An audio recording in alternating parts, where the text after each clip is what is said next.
Morning, welcome again to the channel, Dear Anybody, which is me reading out letters written by my late father Jimmy Hodge back in 1999 to mark the sort of turning into the millennium. So my dad, being a journalist, thought he would sort of write a letter to himself, or Dear Mr. Anybody, every day for that year. And we've got up to the 13th of June today.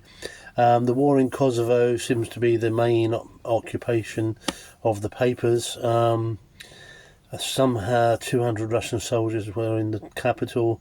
Diplomatic activity is frantic according to the newspapers, but sadly a British paratrooper shot dead a Serb soldier, so not good news, as Dad was saying. Doesn't go on to say exactly what happened as a result. So 26 years ago, I guess the guy's probably left the army by now. All the things going on there, but Britain apparently was more interested in Queen's Club, which is happening at the moment, and it's the men's final at Queen's at Eastbourne. My wife seemed to think it was all female, but I don't think it is now, is it? It is just the prelude to Wimbledon, I think. So, and it received more, Dad was saying it received more coverage than the Kosovo conflict, although Dad was recalling that in the World War II, the sort of newspapers on the whole seem to be a little bit more worried about results of things happening then, so Allied planes killing down German planes was not necessarily such big news, and if they were actually often portrayed in the style of football results. So just shows you, doesn't it?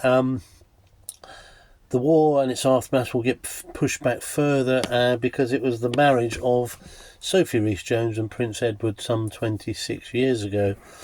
Prince Edward wanted to sort of cover the whole thing with his own TV company and sell the rights, but some people pointed out it was a bit nepotistic, so in fact it's the BBC who will be covering it and selling the rights. So perhaps justice was done eventually. Family doctors were expecting to earn £1,200 for working on Millennium Evening, and junior hospital doctors were being offered just £4 and 2p an hour. Perhaps can see why the junior doctors are a little bit miffed at that. Anyway, Dad said that's the night I shall be penning my last letter of 1999. I shall miss you, Mr. Body. The PS today, as always, a bit odd. A burglar, Bert Woolley. Are you still around, Bert Woolley? He was aged 25 then, so he's in his 50s now.